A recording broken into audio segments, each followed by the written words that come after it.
After Liverpool akɔ different place. Kofi, I see the reason why I'm a Liverpool for na Akwaaba our Trent Alexander-Arnold hono ɛyɛ Madrid bobo kuni ase Madrid for no ɛne Abrante anya multiple internal talks wɔn awia mu so wɔn sɛ betimi aka Abrante no enti wɔn Madrid for no ayɔ Madrid said this winter wɔn de offer ɛbɛkɔ enti wɔn de kɔma Liverpool for na Liverpool for so ma fine na mmom sɛ Liverpool for anso mu a wɔn ɛbɛtwɛn na Abrante no ɛnso contract no aba wie na nesama wɔn afa ne free ɛno kan wo bi ɛna ma Liverpool for no ayɔ Madrid said this winter tampampa sɛ Madrid for ɛde offer no ɛba de a ɛno mbɛgya Abrante mu na fo akɔyɛ adwuma ama Madrid bobo kono ɛno ɛyɛ reporter ɛba ɛno nti ɛne anɔpɛ okɔ marka da bɔkrata no anima wɔn ade Trent Alexander-Arnold ɛna atoa ne mu kɛseɛ pa ɛkyerɛ sɛ yes Madrid for ayɛ serious wɔn awia no mu so wɔn sam ɛbɛtumi aka Abrante no away from that no Madrid ho abio no wɔn ɛkyerɛ sɛ Abrante no Josh Achampon ɔno ɛyɛ adwuma ɛma Chelsea young player no wɔn nya Abrante no wɔn ɛpɛ wɔn pɛ so wɔn use no as short term replacement ɛma Daniel Carvajal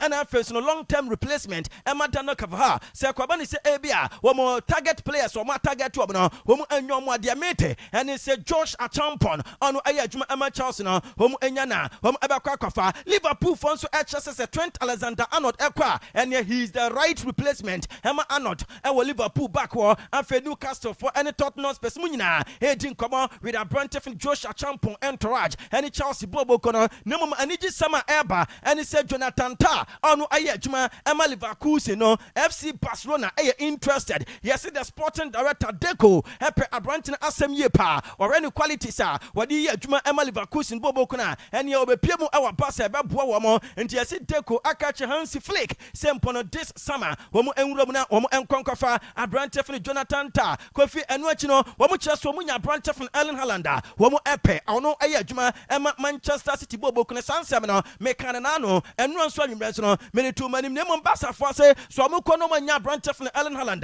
wɔn ɛbɛwura mu ɛwɔ one of the top clubs ɛno ɛyɛ Newcastle United ɛne Liverpool na wɔn kɔ Liverpool Darwin Nunes wɔn kɔ akɔtarget no Alexander Isak ɛwɔ Newcastle United wei ɛyɛ two alternative players wɔn ɛwia mu sɛ Akwaaba ne sɛ Erling Haaland wɔn anya na in the next summer transfer no wɔn ɛbɛfa according to the Sun double krata no ɛna wɔn de san seven ɛma yɛ wɔn asia target Alphonso Davies away from Abrante from Jonathan Tah ɛna afei no Erling Haaland ɛne Alexander Isak ɛne Darwin Nunes no wɔn asia target Alphonso Davies wɔn atarget Ronaldo wɔn atarget Abrante from Jonathan David enti Barca for no ahyɛseɛ target players sɛda bɛyɛ yɛnu summer transfer no no matimi awie bibia na ntantam so mmerante no nyina aba bɛyɛ adwuma ɛde amoam so wɔn nsa etimi ɛka wɔn a deɛ te ɛne sɛ former Lille Metropole Newcastle United Crystal Palace anase Saint Etienne ɛne PSG player ɛne di ɛne Johan Cabaye Kofi ɛnura mpanyinfoɔ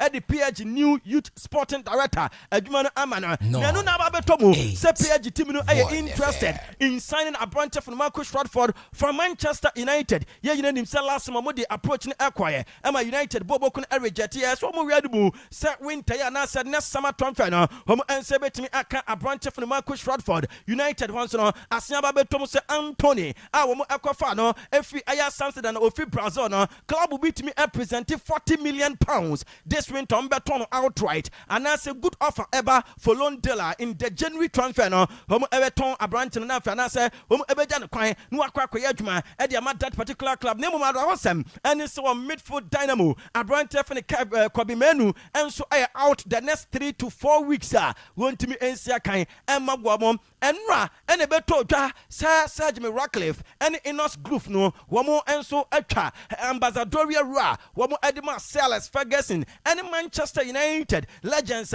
so mo bo match omutimi ewo nya kwanya ewra dress room no wotwetwa ni nyina mu Kofi enra so no wasenya twa ade fufuro mu on say English teams no yadu Xmas ya ene November yi womo be start ya prepare na ne Christmas party no womo decrepance na even kwapo no womo players no ebe breaki akomu fie akodi Xmas na womo akodi yesi Sir Jimmy Ratcliffe ene Enos Group no sa Christmas party no kabo hunu wati ase mfaso obi ani ho edeka ebre team no enti watwamu eno de ekoso United womo asoye na former player ane din ane Paul Pogba eno one Gazzetta dello Sport edin komo amane kansem bebre na and what they to say papa ni din ane Mourinho one ni relationship ne de eti so obi ne boyfriend ane ne girlfriend girlfriend na eto mre bia oh ene omo timi break up e wo hwa nso a no omo aka bomu na o se papa ne din ene Morino eyo bia wono na convincing no ama ne assign back to Manchester United bobo konom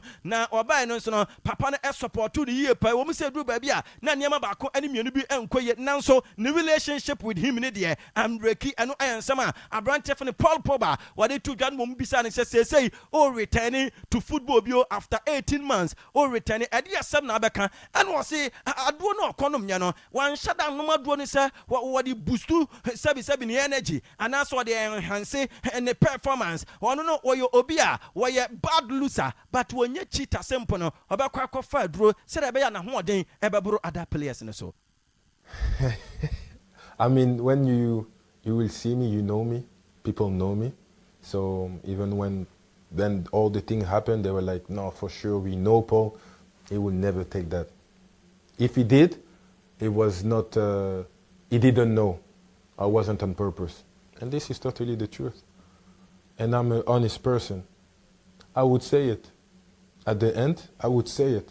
Yes, I did because I felt like I need it, but that's not the case, and this is not me. I am not a cheater. I'm someone that loves my sport. I love the game, and I would never, ever, I don't like to cheat. I like to win fairly, and people know that, and you see it. I mean, you see me, I'm a bad loser. But I'm not a cheater. Yes, Auntie Kofi, eno ayen sama branchani din, ene Paul Pogba wadi eto dwanti wase wonye cheater, nemum oye bad loser, eno ayen sama abrantini editu dwa, eno mo esen eto aso ebisa na bra, no odin komo with Sky Sports, ene Gazeta dello Sport, eno wadi eto se woye willing, sempuno beteki salary cut, wabetini salary so, nefi was stay with Juventus bobo kono, no wajidie sa started training, Sempon will train with Juventus Bobo Kona, Thiago Motta, the manager na Edinani, Ebe Jeji, or no Abrante for Paul Pogba, say was set or Trasu Ayajuma, Emma Juventus and answer, I was Woko, and no and Sama, Pap Abrante and Paul Pogba, one answer edited. Or say it is not me that needs to speak, the pitch will do the talking, and Thiago will judge with his eyes, and no and Sama, Abrante and so any Paul Pogba, who are the Etuja, na Kofi what Trasu didn't come on, and Manica say a new Pogba and Aban for sure. Say no, Sabi sad in the total no, one more friend Krapo and friendly bio, even Krapo one, no more at once a friend program as no more and friendly bio, and now for four no more friend no more and friendly bio until see our banner for sure no, or quack new Paul Pogba and why are ready. So always positive things and choir and a be free more Abba. Pogba. That's definitely for sure. And in the positive way. Like I said, with more hunger, with more determination, I feel like a kid that just wants to be professional again, that never signed professional. So this is the anger I have. That's what drives me, and I will do everything to come back at the level I was before, and even better. Why not?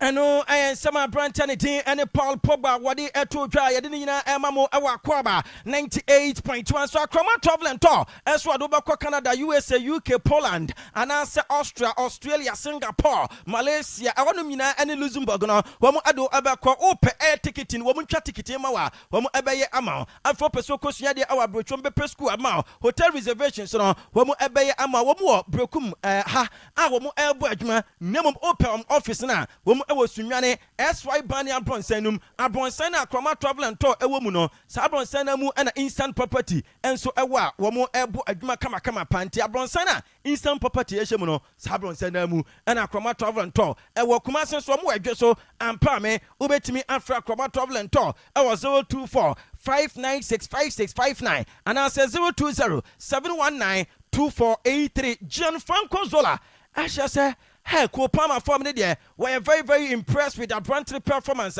What did the Emma Charles Bobo Kono? Why amazing things. Now the obet me and say 1 year for just one season. Why from last season, ever be this season. enti abrante no one of the players wɔn are surprising most na deɛ obetumi aka ɛne sɛ ne qualities no ɛde no ɛbɛdu akyiri so work harder ɛne wɔse Enzo Maresca ɛnso ɛyɛ obi a ne system ɛne ne ideas wɔde ɛyɛ adwuma ɛwɔ Chelsea no ɛbɛboa ne yie papa wɔn ho sɛ yes there have been some good positive things papa efene Enzo Maresca ɛnso ɛde apiem ɛwɔ Chelsea asoɛyɛ na ɔso wɔn ho saa de wɔ bi no akyɛ yie pa ho sɛ yes connection ɛwɔ hɔ from the coaches to the players from the players to the supporters no saa connection no ɛsia baba ka no ɛyɛ nsɛm a Gianfranco Zola wɔde ɛto dwa na Kofi Chelsea foɔ se wɔn nyanya ready sɛ Christopher Nkunku PSG foɔ ɛpɛ no wɔn ɛbɛtɔn no this summer na mmom deɛ tie ɛne sɛ Bayern Munich foɔ asesa wɔn logo no Kofi nsesanya no ɛnhyɛ da ɛnyɛ nsesanya bi a ɛboro so na odi yɛnhwɛ sɛ ɛda so mo a mohwɛ ɛwɔ YouTube no so no Kofi deɛ tie ɛne sɛ initially na colours no ɛyɛ dim anaasɛ ɛyɛ colours a na ɛnhyɛ da ɛmbright but say no ɔmo abright ne yie paa wɔn sɛ blue no deɛ ɛda mensa right left so yi ɛno ɛna yɛ old kyɛ sɛ logo a na Bayern fo ɛyusu blue no ɛyɛ dim ɛna red no kora po ɛsan ɛyɛ dim ɛna white no nso kora po no ɛsan ɛyɛ dim bibia yɛ dim but new one ne deɛ Kofi wɔn alighting yie wɔn abrighting yie uhu sɛ yes red paa nie uhu sɛ blue paa nie uhu sɛ white paa nie nti ɛno ɛyɛ new logo a Bayern Munich for no ɛnso asan ayɛ a ɛnsesan bi anhyɛ da enimnamum colours no ɛna wɔn abrighting anaasɛ wɔn alighting no Liverpool and Man City are interested in 75 million pounds rated attacking midfielder. Yeah, Juma Emma Inter Milan Bobo Kono Abrante Nicolo Ballara. Diamante and San Madrid for any Atletico Madrid Corpo HSA Womunya Brantana Womo Epe Dia Ababatomu and it's RB Leipzig and Norway Abrante Benjamin Sesko Diamante and it's Womo striker no Arsenal for HSA Womunya Brantana Womo Epe Yepa Dia Abba and it's Klaus Brenner Eddie RB Leipzig Abrante Echi Nanso Dia Tia and it's Arsenal Bobo Kono and a club Womo ISU so Moya Musa Ebetimi Aka Benjamin Sesko Kofi Manchester United for say Womo target replacement for every Tahagano Womo at the Turkish national team manager Vincenzo Montella Ababeka Diamete and it says almost Sake Papa Nidi and Eric Tahaga the possible replacement no Vincenzo Montella and so Eddie account will be Sioma Limited HSA Dancing Unyama Papa Pana China doors wooden doors iron rods who do paid wheelbarrow square mesh pipe post mint plywood modern design plywood wood sticker ceiling buttons roofing sheet tape measure sandpaper shovel pickers headpan level and in the chest no Sioma Limited so Obana Soya Ubenya bi our for kwan so into a contractor for basin for carpenter for anywhere that for moniama no ni nyina bi any papa no e wana so e wo run about takesie mu wani kire continental before so bedu post office abronsam yansa say ni opposite so no abronsan na and transport e wo mu no or other branch or odma wo mu e badwuma yen face woman limited e was 020-813-1877 and answer 024-337-8508 ano e number unim pen for amu edasi woman limited ano Edin Kama Consolidated Bank Akwaaba from new Akwaaba eno eboa emasika ho dwadie ekoso between wo Consolidated Bank CBG and customers into there bomadian so be call Google Play Store no download wo CBG wo new app no Kofi so download na wo account e wo ho a de ubeye nie wo pese uyi sika efu account ma ube use app no wo pese send sika ekoto account ma ube use app no ni nyina no Consolidated Bank HSM aye fast and assign your smart year pa na wo say ebia oni omu edisika sem ho dwa oni omu edi nkomo anase oni omu eye business a ombe ma bosia ensihu enimo enti ebia eba ne so smart loan SME smart loan advanced loan key distribution nyina no omu ediba ma Kofi bosia no ekosi 10 billion unya ne ba bia age Consolidated Bank so omu ma bosia be 10 billion ensihu enimo no eye Consolidated Bank nko a na ede ema Kofi omu say money transfer ebia busuani bi wa brochire wo send sika brew anase ebia oyere ukunu anase obi bi wa brochire no wo send sika amwa babia omo send a ebeba ntem na eso nte ne yankoka network sem no eye Consolidated Bank CBG wo mo kyerem wo mo no eba ne Western Union MoneyGram Transfast Unity Link ane de keka account nyina no wo mo ayusu one branches ne edos 114 branches and ewo Ghana hanum sei wo mo ye adwuma from Monday to Friday na Saturday wɔn ɛba yes wɔn ba na afi wɔn aba bɛyɛ adwuma wɔn ba 12 na afi wɔn apon 2 p.m. na wɔn say Brekuma branch no Hospital Junction wɔn ni Big Mo fast food ɛna edi nhwɛ animu Kofi yɛmfɛ Consolidated Bank ɛwɔ 030 221 6000 Mame nkyia day any Roland wɔn ɛwɔ Big Mo fast food and everything so no menchia yes Kofi okay menchia Kofi Akapela or Adam Frames Poultry Farm ewo anyinasu kwan so that's yes Kofi Sanet ena mesre se wo container ana se wo store dan na wo ton ana se wo de ma hanya from cc 024 190 45 ena se wo passport nso ato a from e wo 024 190 4547 no from ya ni nyina obinya na fi odi akwakoye adwuma kama you yeda se eno eya danse bona kodjo Frederick na atren kazama na nsem odi asi husi atena se ye kono ho na nkyeremo na etimi aba abra esi amana nsem no wodi eba hyehye no enya sabiketo kransuo no eto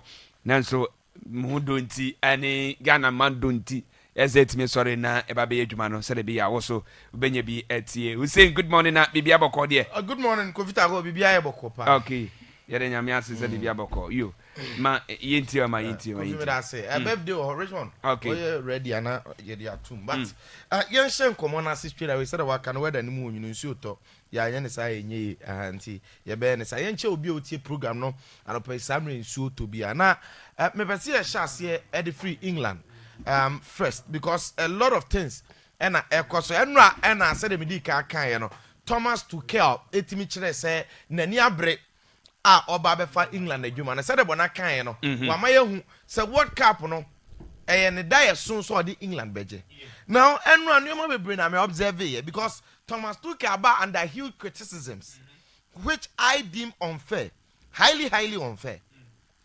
And Nyoma Kosu nyina he's trying to stay positive.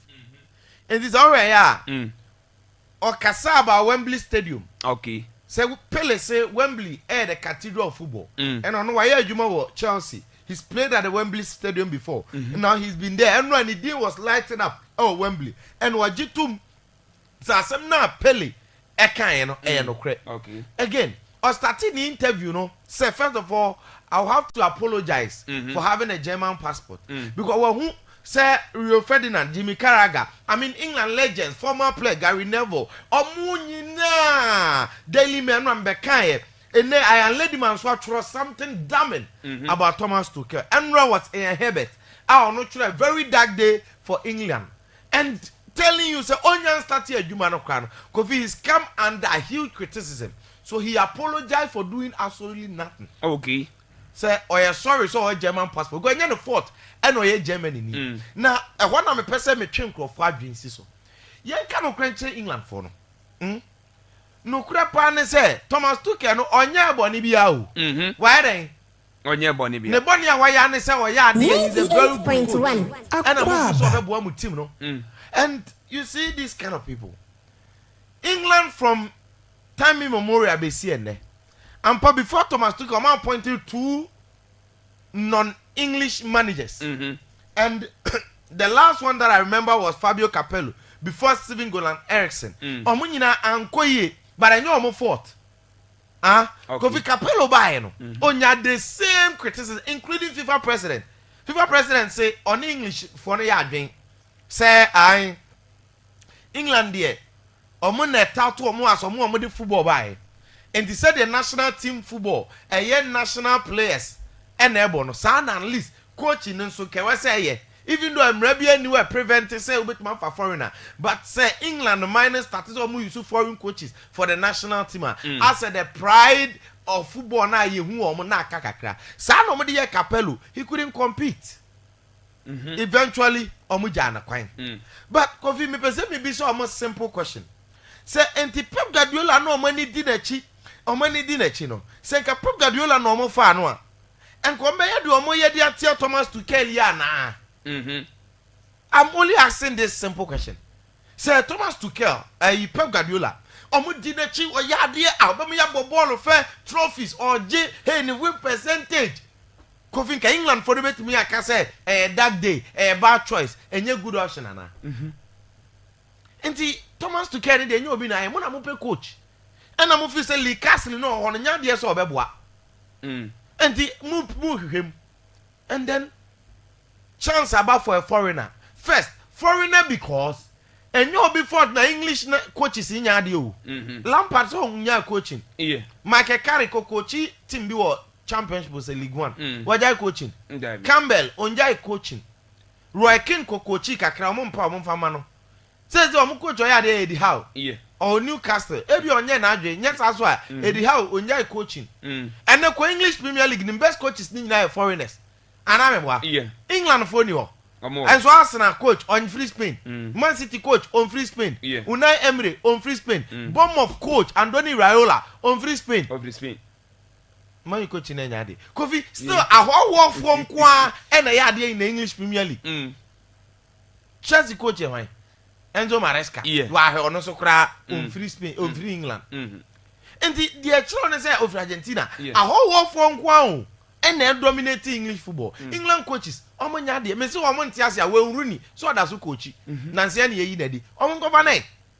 And the Thomas Tuchel na fort. Tina me catch us a Dortmund or the League Cup or the German DFB Cup back or the 2. Or call by an anya or the Bundesliga. Yan fa non tonche ko fi oje a Chelsea Champions League. Any FA Cup. PSG or Champions League fan or the French League or the League Cup. And the modern man among say Muslimu ni su coach, and I'm su coach. Money ni su coach English coach bi enu ya dey say Thomas Tuchel. Obi any ho. And England ni na so coach England ni na so coach no since 1966 I say from the England AJ World Cup Kofi the following coach was Joe Mesa obedi 3 months wanya de pamono after 7 matches Don Reeve about 29 matches obedi 3 years Kofi wanya de omo pamono Ron Green eba in 1977 about 54 matches wanya de omo pamono Sir Bobby Robson, every 2,922 days, about 94 matches. These are English managers that maybe won't want. Okay, Terry Venables, ever coachy in 1994. Kofi Neze Graham Taylor 4 years, 38 matches. Wanyadi Omo Pamono. And in fact, Terry Venables by 2 years. 24 matches wanyadi omo pamono. In 1996, on for Glenn Hoddle, former Tottenham, Kofi Papa about 28 matches. In 3 years, wanyehui omo pamono. Howard Watkinson, aba in 1999, Kofi said season 1 month, 2 weeks, but no so wanyadi. On for Kevin Keegan. Kevin Keegan is a former player, legend, Liverpool. Wanyehui Kofi also after 18 matches, obedi 1 year omo pamono. And I'm going for Peter Taylor in 2000. Peter Taylor by and could 1 year. I'm pamono. Steven Goran Eriksson by 5 team no from Peter Taylor in 2001. And also by Steven Goran Eriksson for 5 years as a foreigner. Kofi I'm pamono. Steve McLaren another English. No. As I before team in 2006. I'm 1 year. And I'm pamono for Fabio Capello. Capello by it was because of a lot of English coaches. Yes, I'm idea. Obia nyere. And omode Capello by because Capello ni days we AC Milan, Real Madrid. All the teams are working nyina no agini din. And on for Capello. Capello by from 2007, 2012. After we bought South Africa World Cup, Kobo qualifies. Omo pamono. And on first Stuart Pearce. Pearce by anyeye. No omo pamono after 1 match. And omo for Roy Hodgson. Roy Hodgson by omo pamono and at the big Sam Allardyce. Sam Allardyce by Kofi on 68 days. And I say, why then 67 days. Corruption, third party agreement, Daily Telegraph, coach, no, and the man with the petticoat, or more assistant, Gary Southgate. Southgate, Baba for team, from that time, 2016, Baba Pemwene, Kofi, Omajana Quine, Lee Castle, under 21 coach in Abefa. Lee Castle started, almost said there be Lee Castle there.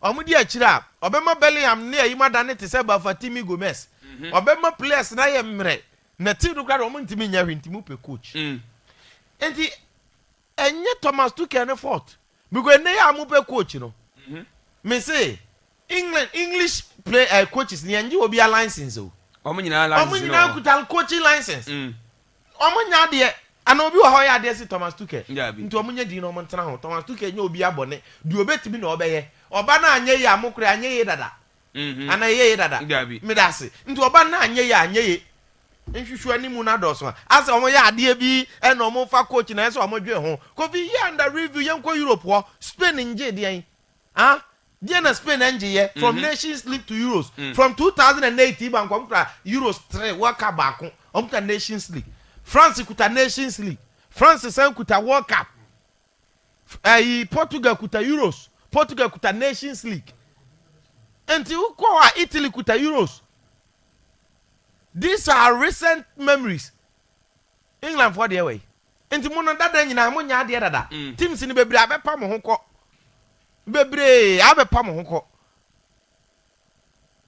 Enti nyesa mo ya ade bi. Nyesa mo agi bibi. E na ye coach we de. Oh why Pep Guardiola nka mo yesa. O tena ho. So former players mean some mo kan nyina chese almost say PDC as England coaches no. Omo mo de baba for former players no. Carrick kuta coaching license. Guy Neville kuta coaching license. Osre we really kuta coaching license. Lampard coaching license. Steven Gerrard coaching license. It no problem. Okay. Go over there. Go be here almost that check. No problem.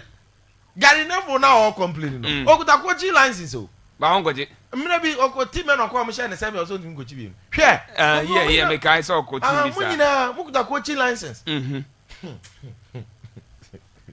If you ever to check baby ni nkoba na England for the third no mo esre now yenkwa South America Kofi me catch us Brazil national team na struggle and before this international break Dorival Jr. Ebeka say he's trying to fix the Brazilian problem and obe fix it because they are 5 times world champions so when the World Cup num and sa repute no na say team no or build e drubie enei omu team na yemre and no no be e kan wasem say kwan be no mbefa so mbe hihye team na be strong in fact before this international break now Brazil are finding themselves struggling to qualify for the next World Cup but thanks to 2 games omo boy 2-1 win against Chile awa yemre and now 4-0 against Peru now in the Peru game Kofi revealing a lot of things. One, coach I want try to fix a problem for the first time in so many games. Obo Abrante and the other Igo Jesus, guy Tuntumbi Botafogo as a center forward and we a striker. Brazil both force 9 at check and I can't be my Richarlison crab lead the attack. And they Igo Jesus in the boy, you know. Even though Kofi the quality in say Rafinha nomne Richarlison nomne players na kano. But it's always better to have a typical center forward. They said Real Madrid last season. Jose Luo as a striker. No? Now attacking problem. And yet they said net. I will try to adjust with a false 9. No? And they always in a player or kuta natural position they are different. And it tells you say coach try something. Now he played a lot of particularly Nicola involved so many local players. Abrante and the other Vivante Palmeiras, Alex Telles, Botafogo. Federico Bruno Flamingo, Gerson, Abrante and the other Gerson, also a Flamingo, Matheus Pereira who scored Cruzeiro, Luis Enrique Eboy Botafogo, Ago Jesus Botafogo. These are local players from the Brazilian league. And Odu Amushib, he's trying to build the Brazilian team new. And to him center back the OB, keepers OB because keeper Wallace or Ederson. Now no Ederson Nejina Horan and that go post him. Center back Marquinhos and Gabriel Magalhaes and your back. Glessin Bremer pra into a believe is there. With time no obe do with this. Obeba. Now Ostate Abrante and the Eddie Abner and Avedenson as the fullback. These are local players. And a ball 3 players behind striker. Now about Rafinha as a 10. Rafinha led the team. Played very well. Scored 2 penalties. And the mode of contention because it looks as if say Barcelona and Real Madrid bantano. It is continuing at the Brazilian national team. And they Brazil said during this dispensation there, a Neymar and until so very retire only did the charge. But they know say Neymar is a player because of the injury situations. Even though when he is fit, Kofi Onne carry team now along. During this qualifiers, even with limited games, Awabono, Onne put the most goals involvement. Africa and only Rafinha Ayepe in this very qualified. And the chance Neymar will always be the man. So I fit on the lead team, no. Okay. But they know say the future of this Brazilian national team, no, and lie with Neymar, but lie with the young crop of generation. Omo Nebano, Rafinha, Vinicius, Rodrigo, Martinelli, Savino. These young lads, no.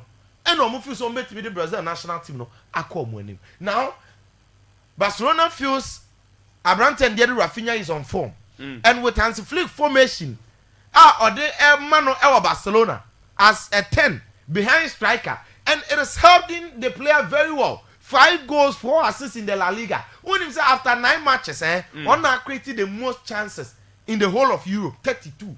Wow. In fact, record way Messi created me and Yebi. He created 31 after 9 matches for Barcelona in 2015. Neymar 31, the same thing.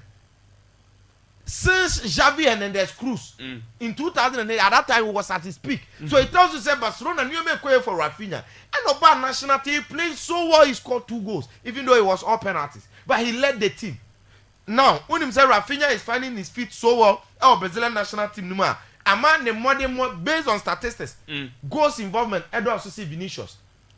Wow. We're about 29 matches. Even though Vinicius about 35, look at the stats. Rafinha shared 9 goals. Vini shared 5. Rafinha assisted 6. Vini assisted 5. So the numbers, they look good. So Barcelona for the field say, nah, say it's a Brazil team this is why. Ni pay say see the national Rafinha. And your Vinicius and your Rodrigo goals. Now, I think it is always good to bring up those politics. But Brazil are looking for the greater good beyond individualism. Because if it becomes Rafinha played well, it should be Rafinha who will be leading the team. This Brazilian team, Kofi, I don't think they should build on who will be leading the team. Oh, okay. Because even in the Brazilian team that won the 2002 World Cup, you can't one another leading team never knew. Oh yes, Rivaldo, Ronaldo, Ronaldinho, Carlos, Cafu. Kofi, you can't one another leading team now. When America. What is it? So Omunina you good. They were performing at the highest level. OPM and they were playing as a team. And the Brazil foreigners should be praying. Because Obi to say Vinicius Unim the entire onche go suma Brazil san. He's a player and ostati from the junior levels. Unim say just South American under 20 championship of Brazil. And he started very well. Tamano Flamingo about youth team from U15, U17 to the under 20. But about the professional level, the elite level, the problems has always been goals. So what's the idea? And the debut man for judging is Oko Brazil national team on Shego. But Rafi say Oko Real Madrid and yet last 2 seasons, the last season. Now on Shego so yes season the best goals are 11-7. And the player not share 11-7 no. National team obet match saying. Because for club obet 40 matches no amount 7 goals no. 2 seasons 20 goals, previous season 23 goals. Akwaaba. They have played who are recording 40 goals a season, 50 goals a season, 60 goals a season. Remember what? National team or season under review no. 20. And the Brazilians should always pray. Say, and then go tally they increase your club side no. A bit me reflecting on national team. Because Rafinha time and the form in your club it was affecting him at the national team. Yeah. And near the form and the bar so well club side where team the side form about national team. So say Rodrigo goes form now or one more club or the Brazil national team and he's playing good. Say Vinicius to me the form no one more club side because club side it sounds like disrespect to even compare Rafinha to Vinicius in terms of club football. And he say Uche Vinicius a player who is likely to win the Ballon d'Or according to multiple sources or more the amano.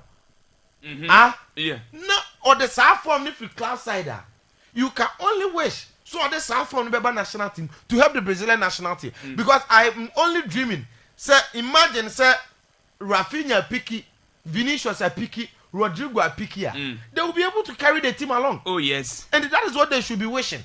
I think yes. This was a call up. Vinicius was not passed. So yeah, who do you he was injured one Kobe. and among what the Brazil team no play very well. And they see the Vinicius score, you know, because they went to the Copa America US. What I say? You can say that because one more game we actually are winning 2 out of 2. Qualifies has been very difficult for them. But Kofi, you can only wish. Say Vinicius form no work outside, you know. Obey to be the Aba national team because he is struggling. Granted, our national team, but it doesn't make him a bad player. Meaning what I say? And the so to be the same form never. Rafinha and kakra efa, they will be good to go. Young friend on to way. Ma who Pogba interview no. And Kofi Pogba walk you through the process to get back to where he was. Said on one kind the interview no. Now he invited L'Equipe, Gazzetta dello Sport, and a Sky Sports. Yeah. In the Sky Sports interview no Cabeçon Eco and a year no. On La Gazzetta ye, on L'Equipe ye. And in the interview so from multiple sources in the buy. But in some nana all can now, what was the intent? The intent is to redeem his image. Yeah. The intent is to build himself again. The intent is to make sure that in his process of recovery, Kofi Nkrofo better say from that point because the image in so Bejina Park is so bobo say yeah. People will say Kofi wa fedro na eneo yusu abusive substances. I'm a word anti-doping agency, even Italian anti-doping agency, and another 4 crack charge no. And he had to come, open up, explain your man akosunyina on the life. And he spoke very, very well. Kofi, players they been mature. Oh yes. And these are the kind of things. Me say we a Ghana league player. Sometimes in some can Emma value ebe kan obo na obo. Obo no true pa na okay. And you should be watching some of this stuff. Nesuya how our players number ball no, not just on the field off the field. The way omo position omo put to ourselves, omo conducting interviews are ahanom omo ye interview what you say be 50. Omo the empire children be 30. Yo sa 1 million. Me wa. And look at Pogba. He was very concise, smart when he was asked first say a drone on fire, na intentional, and na intentional. First time I know answer you na o process it. Yeah. And no dey kakacho mo say onka say intentional and na intentional. Because finally you know he's been caught. Yeah.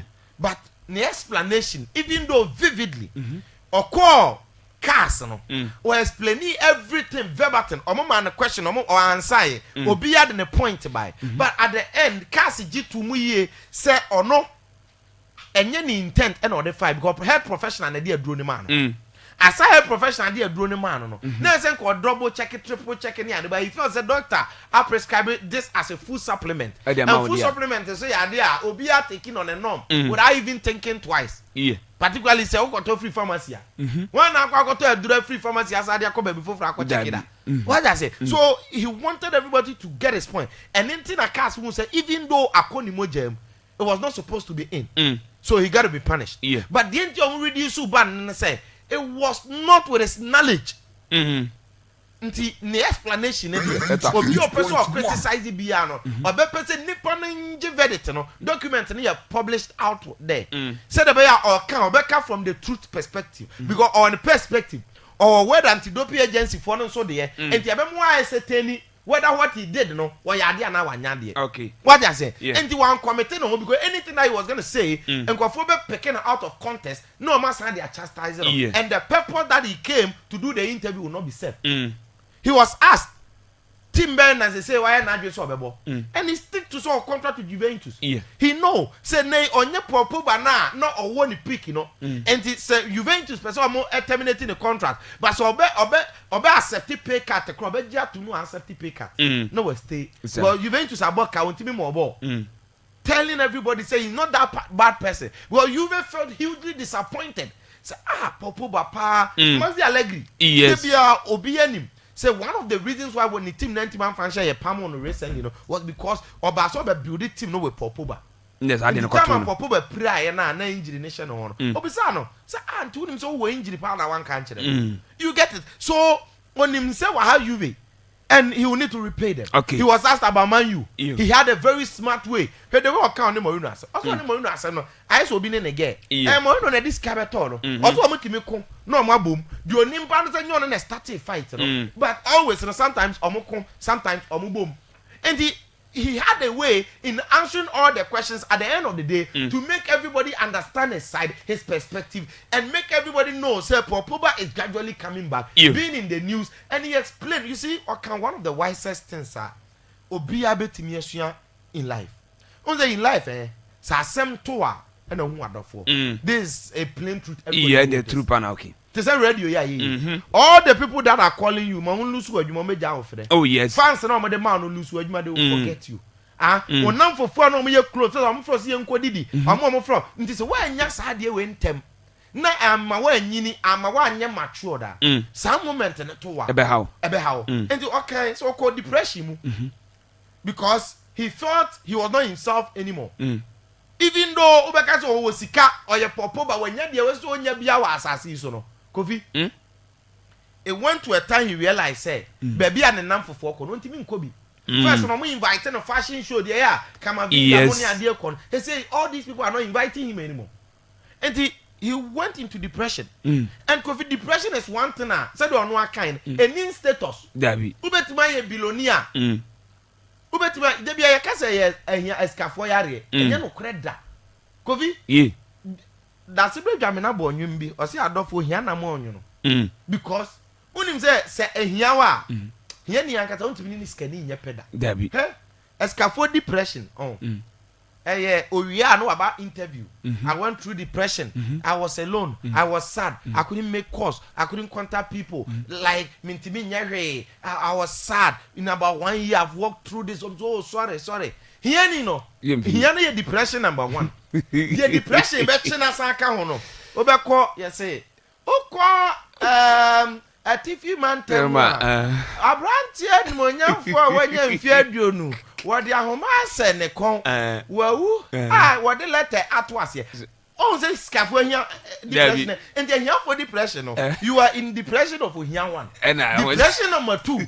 Obesha ho Mate sika okay any here entimi nya peda because kaninya depression or from we are otumi ko hu ya fit be the psychology. Oh yes, no about interview Dele Ali you remember Africa depression why interview now for sorry dear here ni no ahonchire plus depression it's called to support, it's called to finance. Yeah, that's it.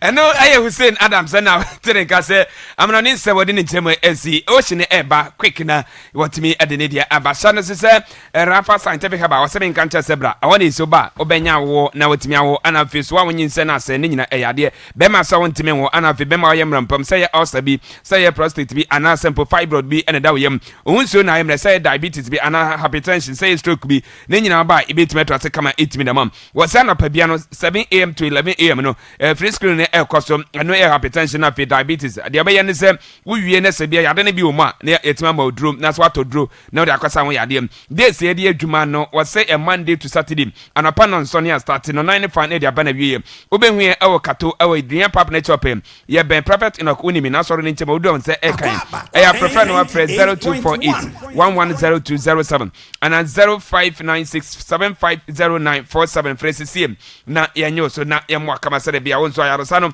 wonse betima aka bi e de free yaso ye omunyina kan bia no pe wote nkata akodiem sebe no ye de edan osin good morning na bibia bokom. Good morning, Tago. Insuno, that's what all. Yes, Insuno, by area form. Sound. But okay. Sooner, yeah, Juma. Sooner, Juma. Starting from Rana, Sa.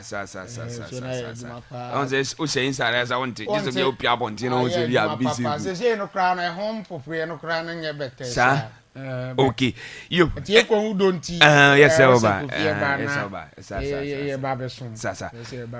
You. Ma, yet told our man grab and can't ask it. Where the day? Fisher. Oh, your friend saying, Rich Richard, but I see it. Rich Abadia. Rich Abadia sober. My banso. Wabas, why are there? Thank you very much. About just like that against the lady, see, with Timmy. How do you interview? Yeah, Amudao. Thank you very much. I'm going to check you for an annual pay. Obiara amra YouTube. Yeah. Akwaaba radio. 98.1 98.1 on YouTube. Mumra OCC. Mumra OCC. Tago. So say England for confirm me papa your friend Thomas Tuchel. Say wono na Emily D Omo national team. Now that is the Three Lions. Yeah. Now contract on Omo sign 18 months. Yes. Until immediately after 2026 World Cup, US, a baby pa, a ho, and a bachelor whether on the renegotiations, I'm gonna extend day, and now say on the contract, you know, a bit and there on to us would be. Now, Tago, and I'll pay the person maturity for agency so I had the uncertainty around the English national team job. Too much. Too much Tago. Right after the announcement of Thomas Tuchel appointment, you know, pressure now started. Pressure now started. You, get them giddy. And the ampa English national team job near one of the lucrative jobs. Coach, be a the man you feel very proud to say when your national team papa be a baby coachy. But the truth is that the uncertainty, the pressure and the expectations around the job, you know, and made humanity too difficult. And Ago, and the Abako a nam to ask my making so. I said, since 1966, England for a major trophy that after 66 World Cup, no, a major trophy that.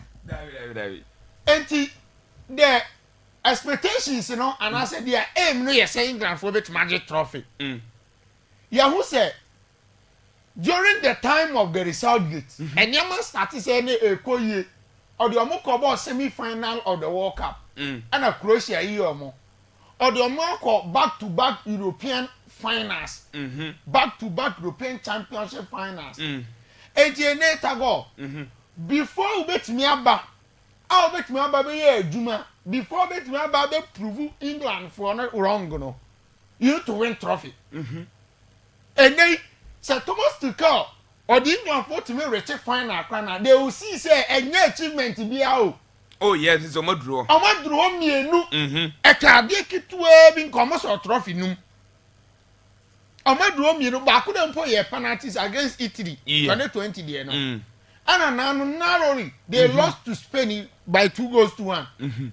So they know and understand say the standards any before bet me see the own expectations, you know. You need to win them the trophy, that is all. Now Tago. Pressure now make us asha say no eni. Na ba bia pressure no fifire ba no de nyamie ni nokure nie. Tago ano edin. Immediately confirm your appointment, you know. The first person Akofi Oba Abontin to speak against Thomas Tuchel appointment, you know, Gary Neville. Gary Neville felt that England for no war coaches ni bi wo ho mo free kro na so a anka ye de aduma no mo a anka me. So I want to quote exactly what he said. Or say Gary Neville and Thomas Tuchel appointment.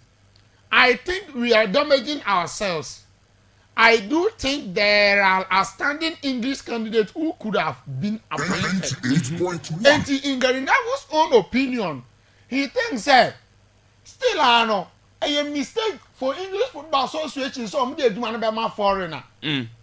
Because more homegrown coaches ni bi o a and commit me adwuma no.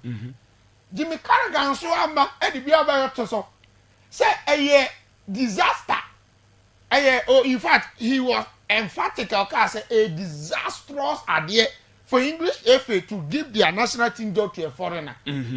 So he is not concerned about the fact that Amude Eduanama foreigner keke and yet the competence no whether the panel or the ability to turn things around or not and yet no and run to some Allardyce big Sam and so the be able to so. In fact, big Sam there or a former coach for the Three Lions national team, no. In addition, Gary Neville a former player. Jimmy Carragher also a former player. So, Kofi, for them to come out with such comments, a negative surrounding the appointment of Thomas Tuchel, no, ebe mount serious pressure on Papa and Thomas Tuchel. And Thomas Tuchel, I deal betting here to save the image, just to silence the doubters, just to win them the trophy, just to make sure so between meet or more target any or more expectations, you know, nothing else. Not a go. To put this in context, obi be say if na same way nyina free aba. Tago kan England for after some papa your friend got the Southgate, step it down. Omo confirming an announcement no. Na step down pay. And I'm because they are not much concerned and are convinced about the fact that omo for adwuma no ma foreigner. Yeah, what kind of? Omo pay say omo consider so omo de adwuma no ma foreigner Kofi. Et say omo tu omo hunu mu nwi. Enti to me there say England for be break tradition. Among all these short-listed coaches are Omuhema Iba, who's on Melidom national team now. Oh, be a Safato Mwedumano. To avoid any controversy, any doubt to be Pep Guardiola. Pep Guardiola knows and cannot be a Dumano, a man of Omotom Bossy. Because Sankomo de Dumano Pep Guardiola, Tago, because of the Awayenti, because of the proving success, any mood drew empty, Tago, and come here, so who is getting nervous? Who is bit said to me Canada go back to my question say but so no so can say o man local coaches no dey come foreigners no and me bisa say tabo enei ye bisa ye ho say England for na nkasa no obutumi produce sa world class coaches ni biem and say you top 15 coaches we are sisi here. Do you think say England even bet me room such chance na ma man coach ya onu sa level na ise opportunities are coach and em fama Grand Porter why they bet me confidence because Gary Neville and Frank Lampard were precise say Lampard ho Gerrard ho Grand Porter ho amunko bo bi amu say Newcastle coach Eddie Howe. Do you think say tago England aduma ya DTA any pressure room no sa coach say Frank Lampard dey improving track record ben and on the bet they are convinced as starting from somewhere and as records na yi say o kan answer what me do nti because be a form say okay yes national team wonye hwo o mo so call club ne man kuyi but ye dey o mine national team nyina so shawo nsa minim say obetima e call up isi betima ba ma resource na mo pem say timi aka I understand but the truth is that England national team job no and yet matra makwe yet tried and tested people. So it is not for a fact say because you are from the country and coach tells you. No, now coach tells you here or they on here day. Akwa Everton or they on here day. Grand Porter number Chelsea no or here day. Nse Lampard so akwa Chelsea akwa adwuma wan. No, Mrs. Lampard no coach Chelsea. No, he was one of the worst coaches in the world. Steven Gerrard, there are some man or here day.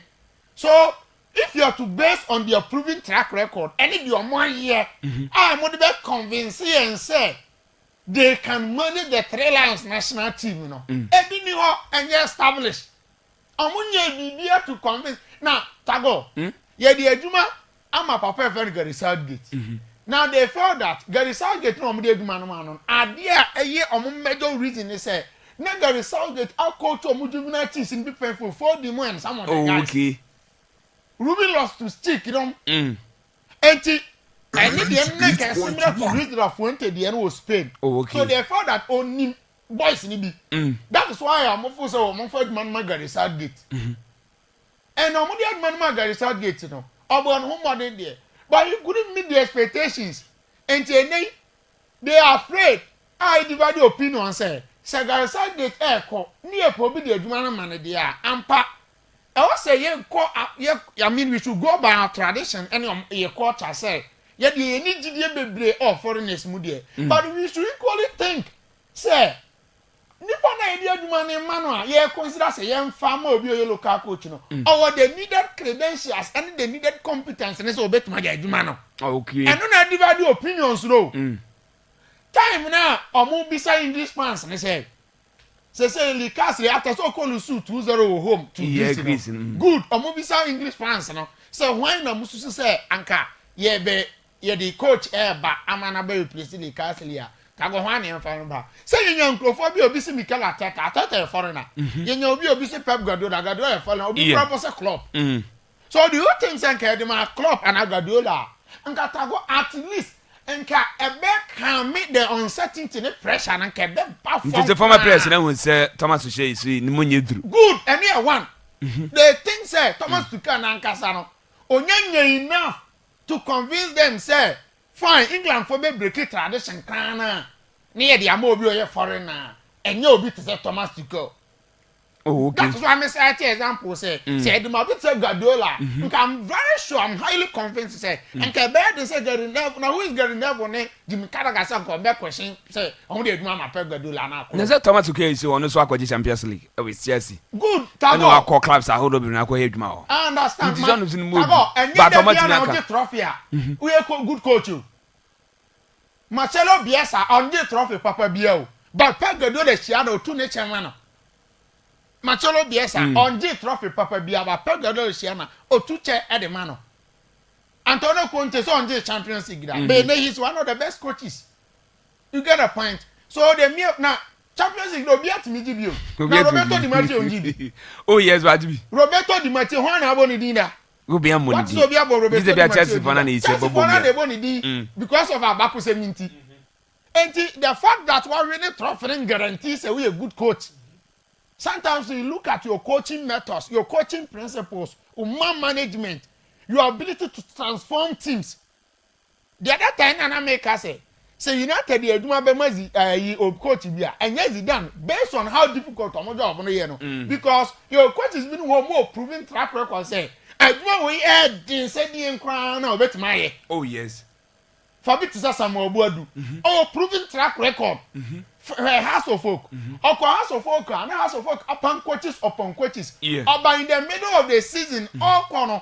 Now the most successful manager after Atiko yeah.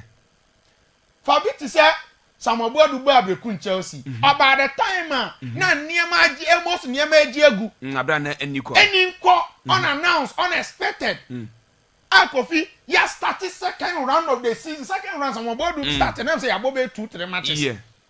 But about the Chelsea they did third. And to such a manager, no, proven track record regardless of how difficult the man is. For Antonio Conte, Juventus dynasty on Belgian League na twice on says 9 no. Conte na started the on first 3 no. And Sana Mas Allegri. And they do but Maurizio Sarri and the Pero Muni na be fair not to change. Over Chelsea, no, that year Chelsea are more tough. Or the Chelsea first season by G League. Inter Milan, Conte call on the Omokoji League 2021. No, now Inter Milan, no, since Moruno 2010, no, Munya team Papa Biel. Derby. But Conte the Omokoji League. Okoye, had Napoli before Orban, Napoli, yeah, West team, Omudi 8th, and then Napoli that first. I was Codeto. So, a coach be regardless of how difficult a job on the end, of course, it's much transforming the man. But coach, but all this edge man, Obakasa already there's so nimbi. The Akofa say me na ban say tago England for no. But tradition say they don't trust in foreign coaches. Our national team in 19 coaches since 47, and I'm starting to say I'm a permanent manager. I'm gonna be leader of my national team, you know. 4, I manage our national team on interim basis. 2, PNF foreigners. The first time I'm foreigner be to coach on my national team not ago. 2001 to 2006. Vin Gonan Harrison. 98.1 Akwaaba. Not before that year no tago. Though the SS Lazio from nowhere. At the Scudetto, Eddie Omar Copa Italia, the Omar quarter final of the Champions League. And to Omofu say Vin Gonan Harrison, so be Benye Lazio. Not the Omoye Sani man, they are a good coach. And Omode man. Okoya almost man another Italian coach and here the Don Fabio Capello tago Fabio Capello moduru as at that time. Media it is hard time say getting never more energy me Carragher ever come on not because they say pressure now started too early. Too early. So say what would the man started on person on the corner papa say never papa be feeling. I'm not be sound and say you know England for a ball game, national anthem no better to be because we German. Now say I know they are not taking decision yet. because they know the historical geopolitics between England for the German for. In the Anna Papa no scar say onye decide yet. Edru wadu be hu. He was very blunt on them say on decide on take a decision. Inti edru wanu obey the hu. Inti pressure now started there for Thomas to get the anoshi. Because obey some alibis or a former coach was in an NJ appointment no. Wa coaching England national team be paying. Getting there wa born national team be paying. Jimmy Carragher wa born national team be paying. So for this coaches, you know, to come out with set comment and go the early pressure pa and about to England for no so no. No go no Michelle maybe aso ha. I was talking about Sir Alex Ferguson tago. Papa friend Sergeant Ratcliffe mo aka che na say on step down from the ambassadorial duties because omo here cost cutting program and I say omo the cost cutting measures be agu akwan mu. Now already Sir Alex Ferguson tago after 2013 on retire no near man 2.16 million pounds annually bia as an ambassador and executive director of the club. Now immediately news on Babontin no in fact tago a lot of people around Manchester United and you're happy. Omo legends ni bi how am Babontin am criticizing the decision from Sergeant Ratcliffe no tells you how frustrated omo ye. Bro Ferdinand abekasa Eric Cantona abekasa Eric Cantona mpo dey say Sir Alex Ferguson tago until death or work when you so bit my bia of Manchester United bobo konu telling us Adjuma Kessié the legacy as Sir Alex Ferguson ebejade to Manchester United bobo konu mo tago anopaya that let the fire report to say side meeting no London no Samum ai sa na nye everything agenti amka so mo London no na himfa Ferguson ado o tena manager so ana yes omo Ineos group no boardroom meeting ena journalists be leak omo information they say they want to move from the old things so be about Manchester United be ayem ademo no into abaye no for so long a time and you proper structure say ashisha with Manchester United yi the technical director yi sporting director yi chief executive officer mo enti clearly papa no buy no why not say move on from the outmoded way of doing things of Manchester United no yes one because so cut cost tago Charles Ferguson the then cut cost no with all due respect yes Charles Ferguson the then cut cost already no we need for 250 adi Manchester United wo kodum am reasons say for financial issue because a near can say last season United for income net loss of 130 million pounds and the PSI rules no as stated clearly say and they in 3 years so when net loss of 150 million pounds then what breaching rano or say ye frau na ye did the needed sanctions so from financial point of view no it makes sense but that's what a near coffee ever so aba e di bia beto so said you are Sir Alex Ferguson no a huge disrespect to add up adia mukache no kra say oni ekonya say tago obewura dressing room during Mondays no kra na ya e bia na coach ni hu na pressure ba coach ni so they feel that immediately Sir Alex Ferguson bewura dressing room no add extra pressure on the boys and the manager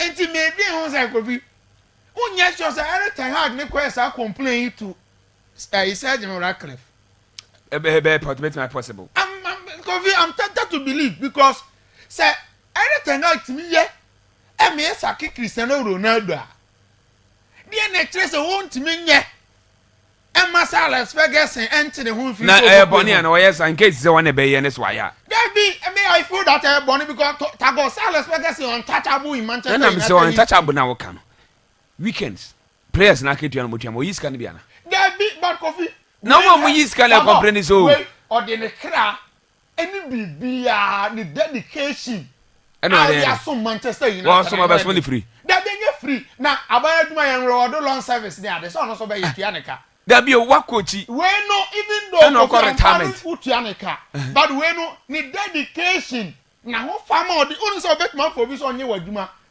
ni bo betuma for nipa mienu se wo mbe ye wadwuma omo ye adwuma kro omo je akatu akro ba utumi bo we aba so sin we utumi sampa obi agi sara de ba we adwuma o ye na enti mama musa resources in Manchester United nyina na se munya na nse nyina no is mo de subo no e botan ankwa no adan tra Ferguson mo fa mo ni bi sa wa ye den na nyina wo say onye kwa say unifit team we because of Salah Ferguson about dressing room on tia United e na decision bi o ho na say nyama coach ni executive director Real Madrid mu nyina bi o ho mo honorary president team dia obi o ho we no team ya team no ho ta go Salah Ferguson wo ho who say he nearly retired in 2002 for fitness concerns any age enti Manchester United for the power na Chelsea papa. That I'm not old board no. Good what they were coach a team na che. They were dedicated life ni bibia say no. So who be German United atu oputupuru no. And we be dey say to replace you. And I'm there no. From 2000 to be retired 2013. Yes. Tago. Salah Ferguson worry wonya ni je on na worry am da because of Manchester United team. I they support Manchester United. 60 years. On any wife lady Cathy. Tago. One spend 3 months crowd with me yere. Na no only le yere na e wo Manchester Kumo. Ni yere no omo owo miensa. Ena ne ba ku ye ena busuafo no mo family there. So therefore that since Alex Ferguson started coaching yan from early 70s from Saint Mirren ba besi Aberdeen ni we no before Oba United it says no. Tago. Who's a footballers ni coaches there. Ebe di so me ata mama yire sa o. Na say no in apartment is all. I know but I'm saying that ago football ni akwantu ani we no. Ebe di yakra nsentira adwuma yi. Edu ba bia na o girl na o yire complain. E na ye ko ha o ko commentary. E na me ko program. E na me be we. E na unya ta me mame. E na say. Enye bete. So for be for best sacrifice in a family. Na ne yire no tago ne ba na wu ye no.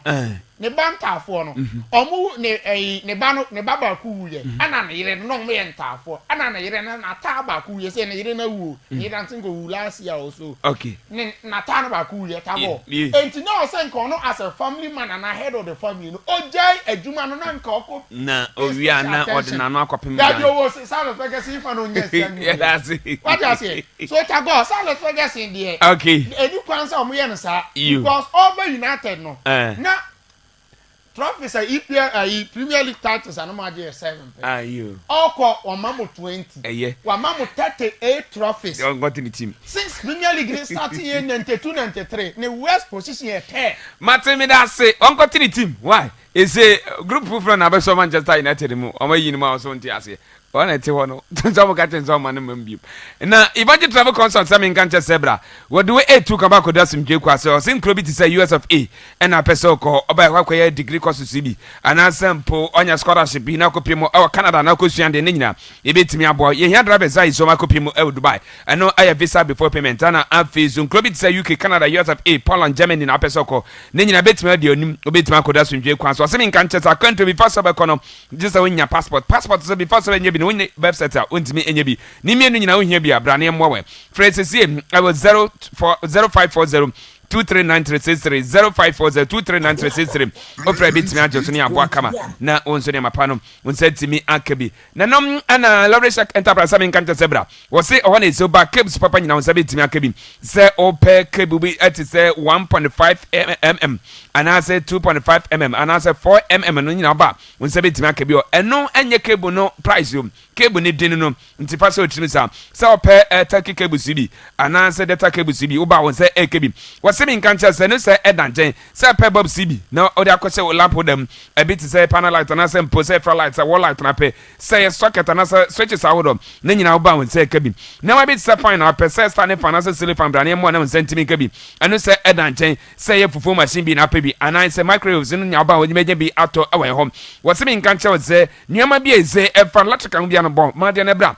na sentimi kabi a bit se stabilizer na pe ba e bit mi ma papa ne bi na odi akoye odwuma no ompe wi na pe de oba to fo bosom ana esi ye de ema wasemi nkancha se senase ye ne methodist authority no ana di en mehwem bo modern ne page across sie na ofie na wusi no na betwenka ne ekum na beje ne mapa ne bi emfra so ye e was 0557 042971 0557 042971 ofra ombetimi ajoso na mabo sisi na no ana Daud Herbal Center for semi nkancha se yakofa Daud ointment etimi na bedwaso waposo na ye ya enso na start tutu e basa na mamfo sabro e ya de manager ne kotodwe aya o football oboa sabro na ha no wo semi nkancha se ne se edanchen se ye pompo bi na bo unya Daud ointment bi no de fasa betimi ase no ana feso Daud 360 capsules no usisi ene ye ya konokope bi na no mem ana feso opa awoso a unya bia betimi abo enam ya de bia betimi to ase kama etimi na ma what's in Canchas, a pharmacy Saturn, Heba shop be organ and no do am Zabit Makabi, and I feel so Dawood Hospital. What's in Canchas, your diabetes a type for ulcer,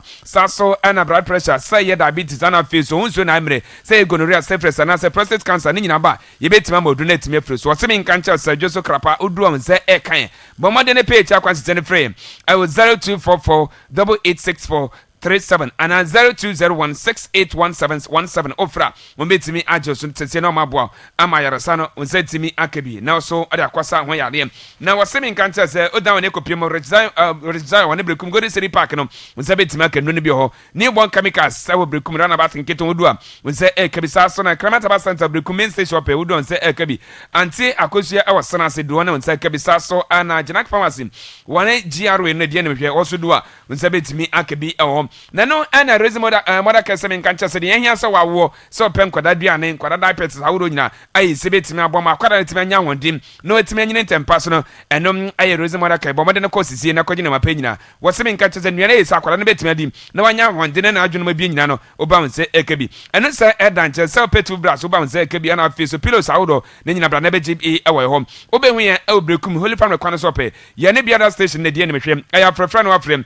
0548503328 0548503328 ofra ebetimi aje so na no ana akora paint Ghana semi nkancho zebra eno ana is paint papa is Ghana fo nyina ya jatum ene ya mana ne paint is o de paint udana enso ne beto wi ana bebo enya de is efedi da bomode a ne bepiemu awaya so ne kwagibi sere bia ofie na wusinum ne paint ne mana nya mo no sere bia obi a obehu ofie ne bia no ne netimi aje ho na no ana Holy Queen Enterprise semi nkancho ze udan ne bepiemu awusunya ho ana is sa paint nyina no nsebetimi akebe sunya no area form oko viare mo no udura nsebetimi aka mo ne paint akanya no nsebetimi akebi o from sisi I was 0537222445 and 0201567035 ofra ya yebetimi ajoso ne abo kama na wonso ne mapa no nsebetimi akabi ano ana remedy dental clinic exam kanjo zebra wose ajo feso wose na ise wanya how bi o ma oba yebetimi ma oduna etimi afro so sa wose ne entu ne mfa fufuro nti kaka bi na ba wose ba sa kaka na face so pampa na afro numba no ne nyina betimi ayi e de afro wose mi nkancho sem ye adwuma Monday to Saturday anapa na nwatwe ne start 5:30 ne de aba na wie obehu ye elbreku main station to ope ye ne wan fe bank ana wadan krum e ya frefre no afre 0531279503 0531279503 ofra ye betimi ajo so James Tech Jani electrical engineering sami nkanche zebra wasenia ma be e fa electrical bia oba won sebetimi akabi e de free aso ye so pe generators ahoro se electric motor na pe se fufu machine mo na pe otapam si bi ni nyina ba won sebetimi akabi wasenia video bia e se betimi abo nipa wasetra metimi aheha onyina no brane mowe na nsentimi kebi emfemfiri yaso wose sunya no behu ye LRS ye ne outside sports wear no ane di ene behwem ana esres behu ye sunya mezi first gate wo do nse ekan e ya frefre no wa fre 0505 016771 ana 0549 893722 ofra yebetimi ancho so ni abo kama na wonso nyama pa no nsentimi akabi na no ana Graceland Hardware Alumina Sasana Glass Company Limited seven kancho zebra adanse oni ama papa zebra na bagibi na sapepepe fiura no uyebi na ma bit cement na pe chance de board so chana do subi wudi do subi na pepi anasa ayoro so na pese paint awro squares pipe so ni nyina ba wonsebetimi akabi e de free ase wo seven kancho zebra kum obehu ye runabout nketo mom saso ana anes no so hu ye damakwanso Presbyterian store 1 2 and 3 udom se ekan alumina shop no ye ne libos camis ne de no hwem e runabout akese mo e afrefra no afrem 0245287809 0208149816 and 03224929 96 ofra 56 rather ofra betimi age so Dr. Foko Heba Clinic examine cancer sebra oba ye jo feso oba na kuma bi we have na to ase enko na saba biem ya there is stroke asthma stomach ulcer say prostate cancer na say prostate enlargement say typhoid fever and some pojana body pain diabetes been a harm wasemi cancer say high blood pressure bi and as malaria bi na tata ope say general body check up test lab na ba betimi ane kama 8 mi da mam wasube hu ya elbrekum ya wada dwuma f ma breast na so pe udom ze ekan aya prefer no afre 0549 445594 and 0242 442166 ofra ye bejo so ni aboa kama na wonso ayaresa no nsentimi akabi omanyina eka bia na pay ote yankasa akodi emsem no ye de down na yemfa fisem no ento so channel so live on YouTube Akwaaba radio 98.1 on YouTube Akwaaba radio 98.1 course sie udua obenya videos awro pictures awro voice awro obenya bietie na oso nkomo na yedi no na ye no atimi edi ama na wie pe kama etimi da mam na afisem no ye be hyase e dey free the senior national team the Black Stars of Ghana aswe is a Black Stars is a afcoin is a just bia ye bompaye na je bia nyankopon be hwe o manko Ghana nko a na Sudan fu na ko yi na ni from so na nka mutu match se da o manim na nka mo lusu ni nyina na nka Ghana ya we ni ye de nyina na nka ja etime nya 8 points na nka qualify but nyankopon so mpebo ni nti menye success ade nka obetimi aye na enra ye ne William Amamu ene ne edi nkomo ene ebusan se Black Stars mo gbagbo na ise moto yutu kwan ya na sei se woteche na ho sampa Black Stars a mo boye amobaji din na sefo aye se this time qualification grab aye din ya maye na enye bia no se mo hwe a ya na mo fa ne sei na we ene nu ya William Amamu one former Black Stars goalkeeper or the MI Black Stars, the service, they be American say, and ye Ghana, and ye Black Stars, and ye Ghana for, and then more journalists, Mumpai boy, and ye Nubia, service, ye Nubia.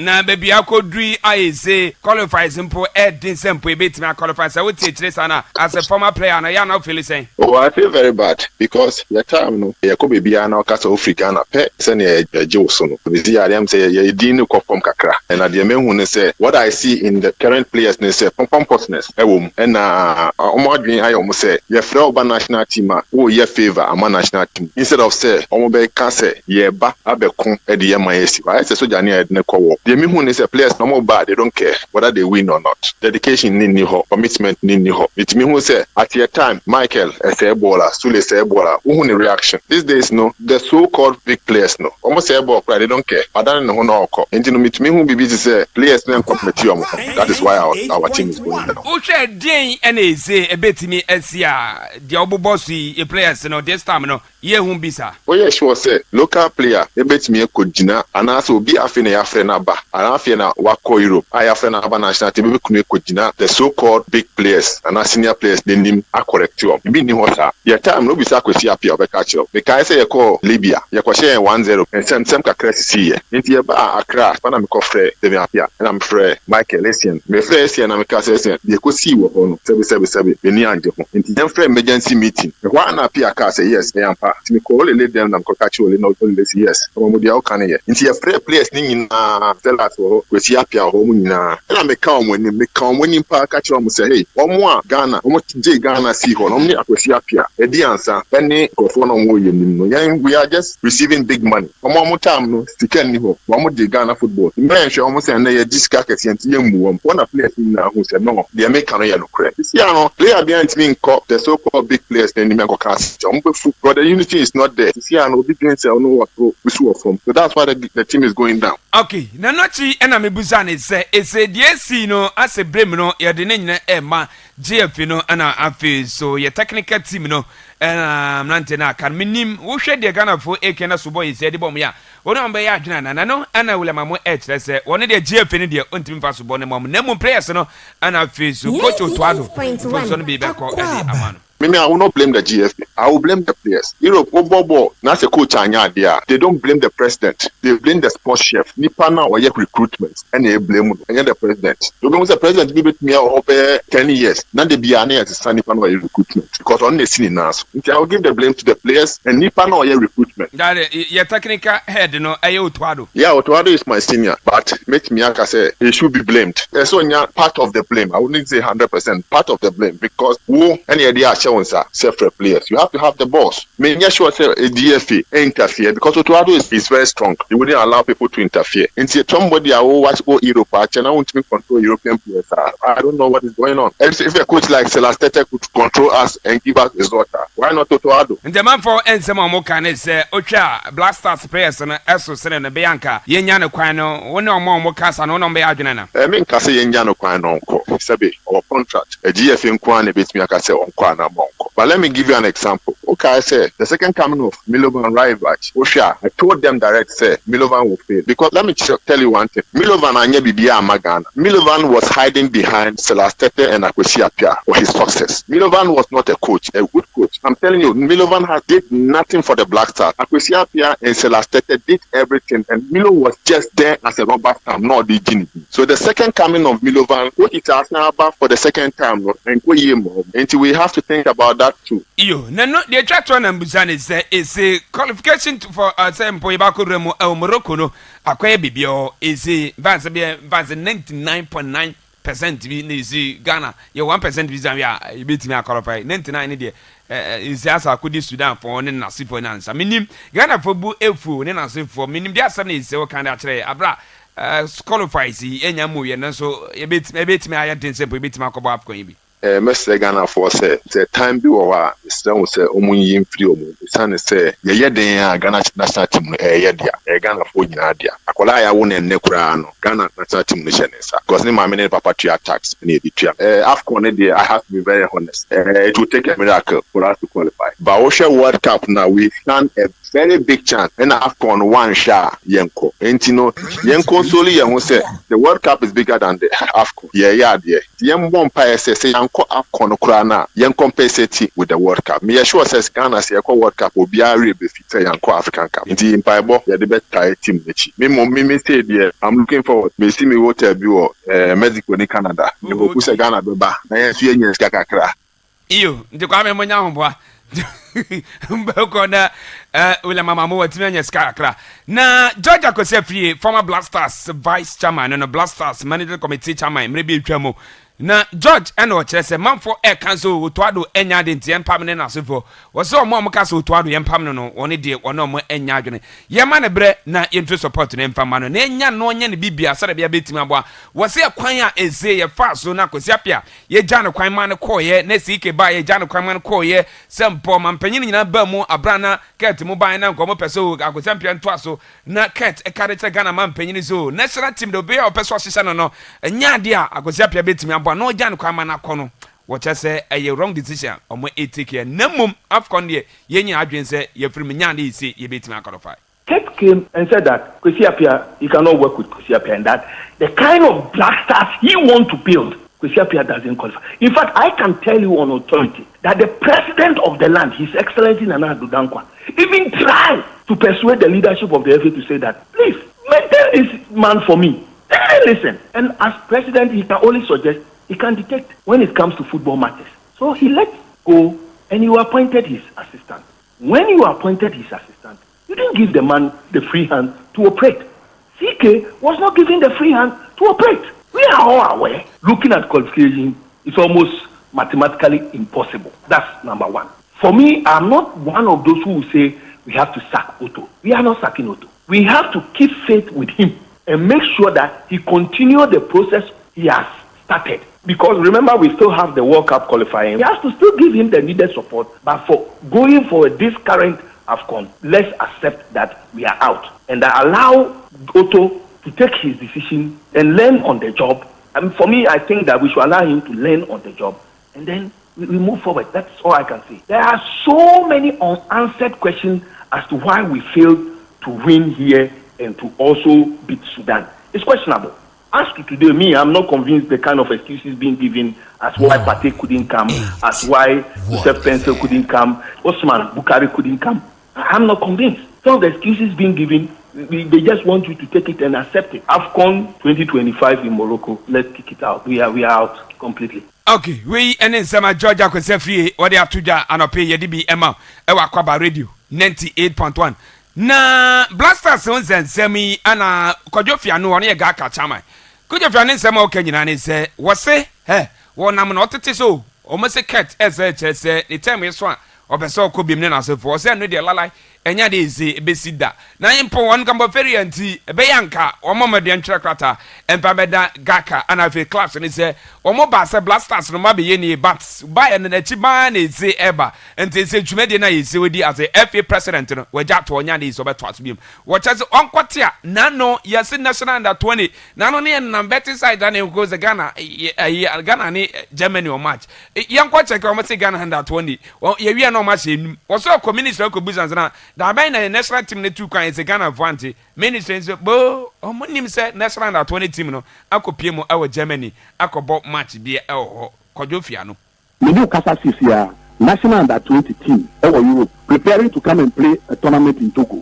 And then Miami to Milan community could be team look time there by saying, Ministry so many a team the Faso, a copy more. So a month while broilers, February, market broilers. At the expense of Black Stars, Yemen Kuye per se qualify. When was the last time Satellite is going to qualify for a major competition? Daben and our Starless is to qualify for a major competition. After you come to our league now, your bomb, your last match is your boy. Results be goalkeeper ball now, I know what diver.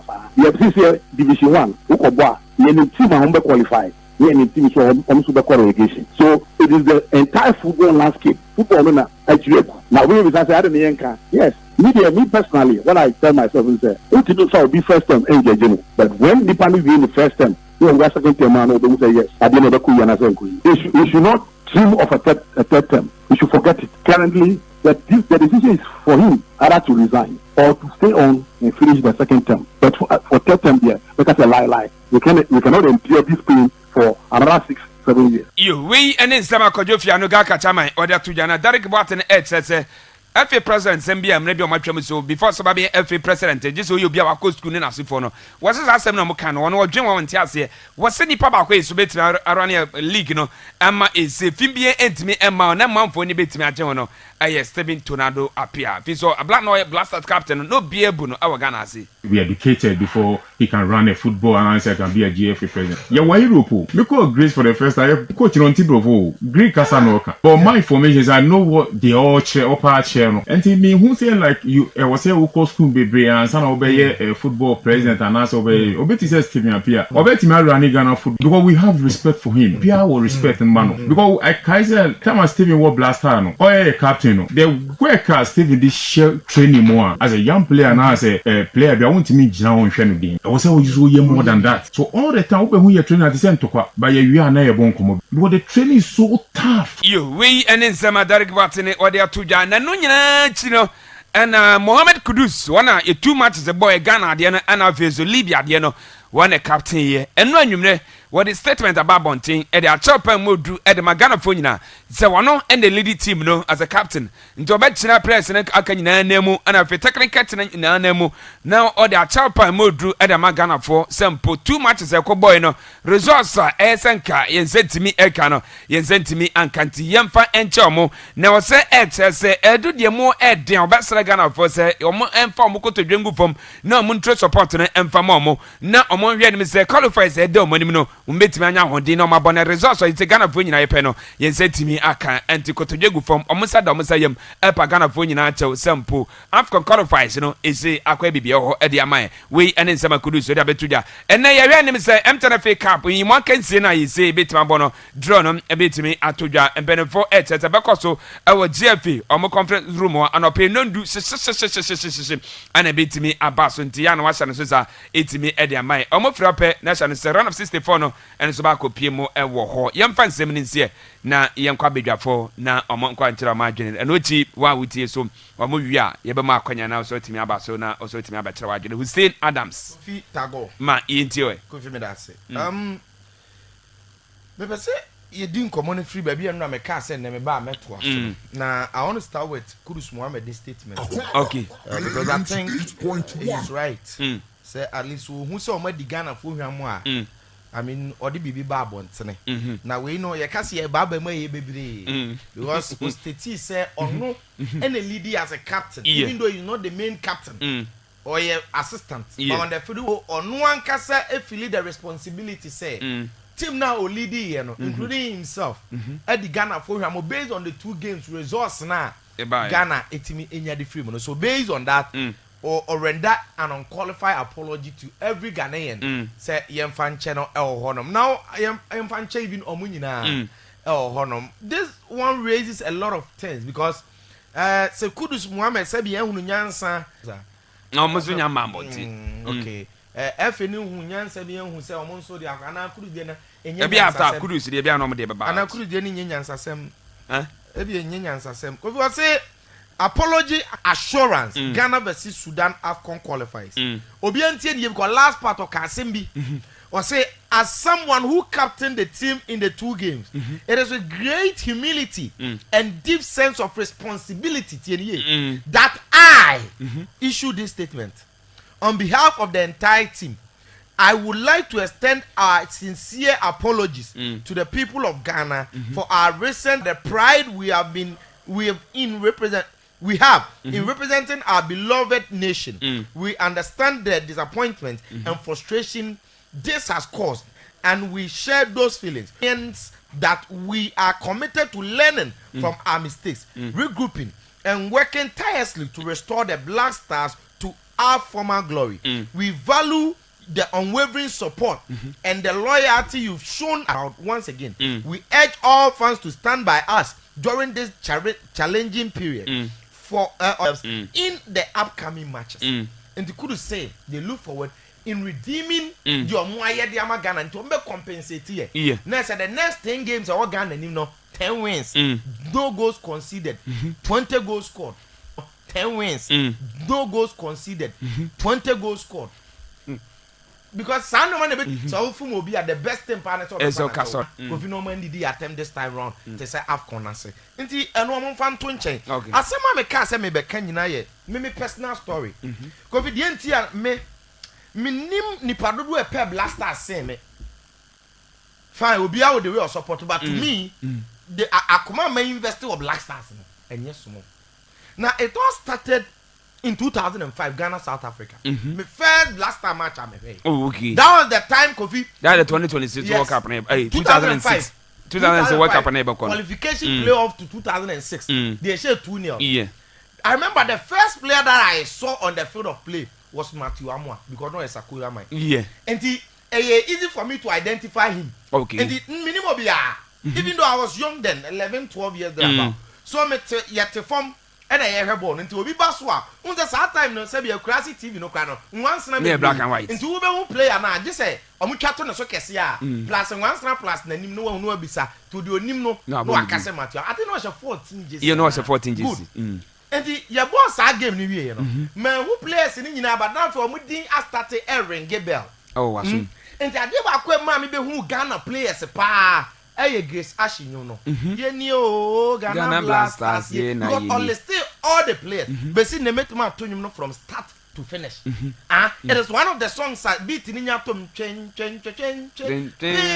Not a really move because it carry me a lot of memories. And I remember 2006, Yabeko World Cup. Sometimes Obekaya, not Ghana, you know, 8.1. Yes. Because of a calendar. Men like Fubeka or me a calendar. I mean, be a memory. Yeah, to about you cry a calendar. And it is an Kanyama Koso event unfolding. Any idea and Kabatuino. On Bechicha after election, editing be ashamed. And it's a way when they are banana, mana bobi knockout. Then that time calendar was trending. Before the World Cup, I'm a calendar. And on the Ghana players now call World Cup out any a coach Ratemel Djukovic. Because the calendar doesn't have any demo. And Mitimi Boni Dino. That was where I felt in love with players. And no more Mudia Den Yamo. And this was the sports now was extremely difficult in because Serbia ni Ratemel Djukovic. Nidini DJ OU1YCK. So it was that. And I'm doing players in Indian and calendar no so much will be our passport picture. Utinkwa Tila Kenselanity. We had that calendar. Kofi upon day na Ghana Ghana or match and the men came with and I on TV center on the curtains Naji Jose into fortunately Omura Maya Quay Gina Chess and Kayana Kayate who's almost no more tens. I bet me be a curtain no baby. Now some would yet go into a curtains into a mom way inside never one thing to a buy sharp. Because shame.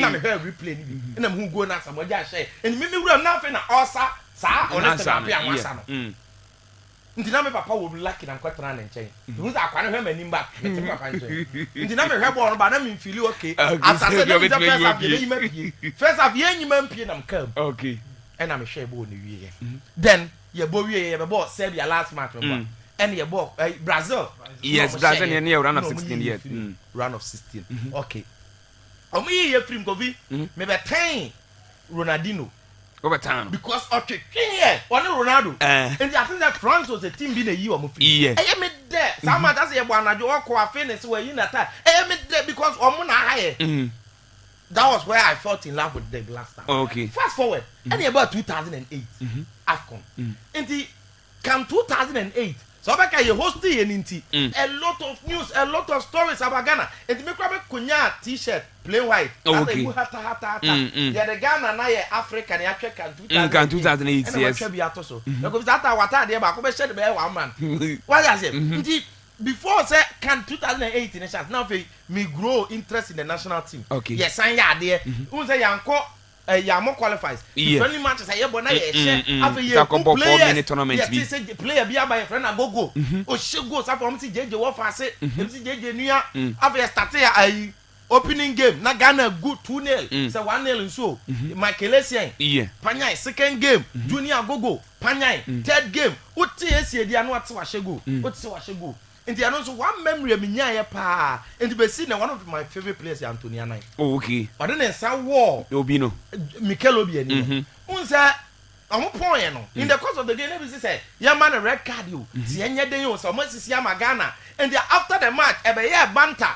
Mikel Obi we what say? Ode ba kono. Anthony Anai. And no so na change game no ma ya win 2-1. And ye de ba ya and ye be lusu semi-final and ye ball third and fourth. Yes. From there, any ball qualifies to World Cup. Sometimes we can Ghana match be able to be a show. Hardly near Lusu. Government qualifies in 2010 World Cup. Now, I'm about preliminary stage first. No about first group stage. No qualify. No what be the first and one. Yasa come in about second group. And it's the way I able group back up on. That you about preliminary. No about group stage. No about second group. Satan Ghana share top a group. Yes, I share. Yes, I share. Yes, share. Yeah. And ye boy qualifies. You who say you qualify. Have a players because you're winning matches.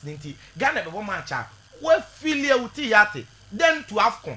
You call African Cup. Yeah, Angolano. And your team could share almost every team. And you could share Egypt of Anna. Abu Treka, Zidane. Zidane Nana and I love his football. Because all these things are memories I'm a kind of a day by you. And your boss are match, no more share. And Wakoma, there be I share in the Anje Cup. I will be a raho, but not a young Enrique, meaning the and you buy it in following season. And I remember 2012, Ghana and Lesotho. It was the first Ghana match I'm a course stadium say. Okay.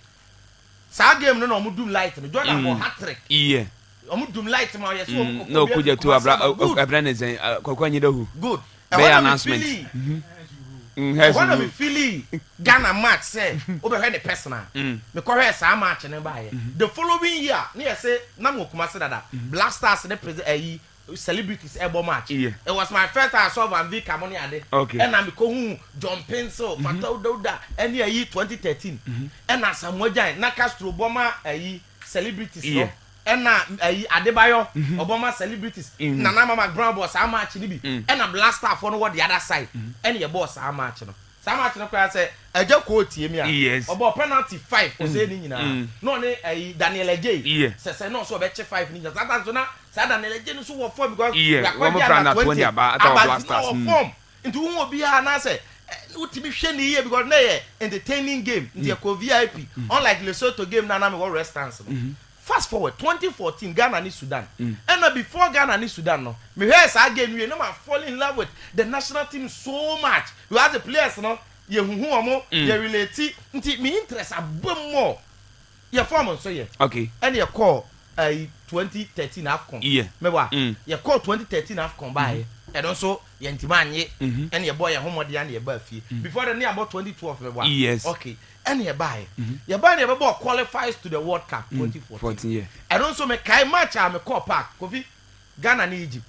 6-1. The greatest ever match I ever yes match. Now Araho 7 say me kono akata say yamari me shuri. And na madai me top no white black no. Ma she ne die. And na me share trabi say wine color say den. And na me papa say black me share down black and papa black top tra wine top black. Na nsuo ni jam wo response wo. Na stadium no say nsuo no start say ebo a ebo te say as a virtual ball. Ebo aso no. Unya ba bia so che because na stadium ayi ma ye be ball na o. Na nsuo no start e. Ebo mi afei me singlet white shey na inside. Me yese me yi a. Na dan black. Me no. And no say black and na me nan ho na egu me pabo. You see these are the things we went through. And then you started here in Suonete and a place the bar park. Oh yes. Yeah. Obi aru afise nsu ato. You pass here. Sa game you shentem. Yeah. As a sion say saying ochinya kuram go. Yeah. You the go you shade it for 6. Mama te bako. You call wake up. Kofi. You call wake up by ya di BCSC. Next I carry 2010 World Cup. Me run for 2010 World Cup. You call boy be there your friend amafo. Kofi. Me me wo fire your friend sister Linda. Kofi.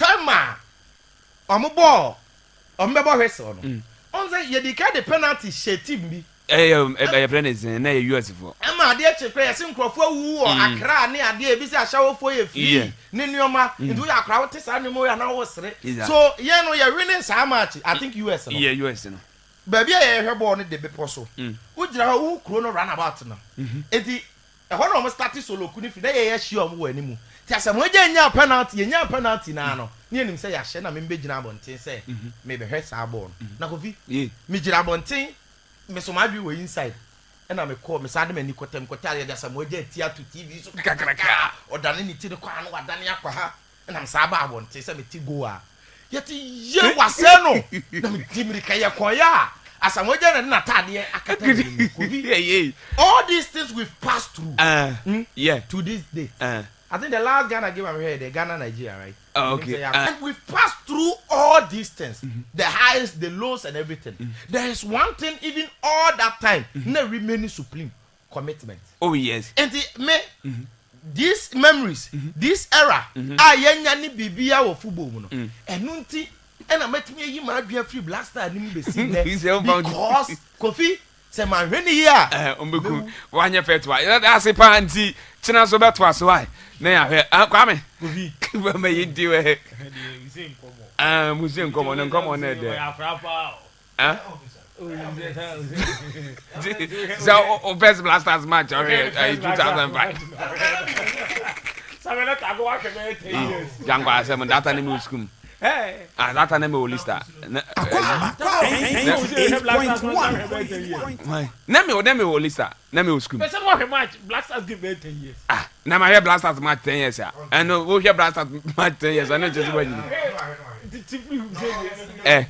why na you do which next time we watch what you want what you do is good say but they will say at least na some na say they have experience the curtains na go take no dey bia so no need to go ni baba me say man popia ma na wura silent you silent you be a for the mama say best you can say get accreditation I just saw akonya na mo twoma bi na gate na chika ko bi ko mo twoma ni say di mo twoma ni gate na chia That time no tago blasters we ne match na e blonya oh yes me China enya se ketwa emma enkola mema penfo na me say blaster so not penalty na me ye comment masa me say bibie ma na nuso papa na me me jana me say gumbo si wa sa da na me say da bi man ti banye comment bi ye that time no na sport viewer ye dan na nim sa won ka sorry dan na sport no ho a boss pa ni ade anti wa na ne ye hwe na TV nchara nya itsa o it is a TV wa ofia na 2010 ne calendar ba anti na ayo na ba time no na DSTV ba bi ye hwe bo no so yes na no so sa ba bi TV dey come ba bi obenya hwe bo no bi no na ti bi so ko TSC e bi ayi black and white o di kabatri na o de na kwabra ni krapo no chim manu ko ni sei aba David ko ni sei kakra chiara bra sei Oh fuck over your first now na. Yasewu. Na penalty ne ba no. Na amount for referee CCL. Say na e go. That's kind of referee go ni ade adanjẹ ye. Ma pie. Adam nan ba ko asi gate na no. Na ba ko so si inside. Ye ken solo ku no. Machines, that machines be nine do ma o. When is it? When you be there? When you be okay na. But on net what that? Se nka jam de for road machines wo. Na ebi a obeba main stream brekum. Amoso machines. Na wako branya kwa. Amoso machines. Wako ebi akato. Amoso machines. Wow. Inti kroni nyina na ye kan. Inti boys are you ready that do? Car no na ebi ade na nima. Match ne kwa so cry first goal the before say you go for better. Yes. Now celebrations na start by ye kan because blasters bomb match. Say you be a Brazil this country say you don't say I really oh yes. Yeah, best. No be government answer can be about to change the match and say yeah coach it at you now. Blasters are really. Oh yeah Bob blasters and you man them. And it does. The penalty dey do her man for so mutimi hwebi. Maybe more cut on money dey na. Me dem na ba ko si wonti. Me dey game musa je den time area ho. Me ana kwam na ebo. Me ana kwam na ebo a ball ase bi esi a me ana. O na go chichiri. Me ana me chichiri me bi sa me afana. Ave. Dago. Ye. I dey me no si abonte ba ko ti inside. I never go so chichichi. Anya nye na fe di esi abonte na ba inside. Grab you deal. Obi inside. Obi you see we are Akwaaba nyina ye Black Stars Kudus mo and Akwaaba nyina ba and go be it's good say yeah that's so you Kudus and the apology letter ba and they go fi da bia omokoba na nyi ya omode ba but say they awulukan no the William Mamu Kofi apology bia no a e be so Ghana for any dan so be qualify for the World Cup no yes also was in a hotel be of Mexico near you can say obitimi ya de ohun na wa ya de fufura ma na o re fidie asini kwa go visa Ghana e ko AFCON ne qualify World Cup betin go with Kuruba yes where there say you qualify AFCON we na ya qualify World Cup apa mo nkoje AFCON mra o bi re be fi AFCON no akoje aba no World Cup yes World Cup ni man for your passport ready enya man for mo kofi what is AFCON no ba unya EPL ni bi he unya Spanish La Liga ni bi he unya European leagues ni nyina bi he at the time I ebo AFCON no this o country kwa ni ma obogo konya Manchester and Man City game bi ayi den awe but kofi years dey case e bo World Cup na football bi ani ba bi abie mo yeah suspended we as bo nyina na nyina ye hwe ba ko this o man ni ma kofi so o man kro no free group stage say oh man go no free group stage I say yes the feeling now benya from the start preparation towards the World Cup sa friendly matches on babo any what has a FIFA be any more break countries in your babo crowd Ghana flag show Kofi that feeling no cry enough at the mouth so as a nation no Kofi the World Cup we now because say a destiny World Cup Eddie Mawai. Eh, man be o. Go back to trap. Kofi. Asana ya kai adwen say Ghana for nkwenye Ghana for go. Ghana for me. What happen? E mi na Sudan for me no be fraud ye Ghana ko. Kofi. Sudan for me no fraud ye Ghana ko. Dey asem na. Kofi Africa nyina mi. Sa World Cup we and we o kan amuka se do ho. O say o coach the second coming dey expose you say oni good assistant coaches. Asem we dey be enkan fia.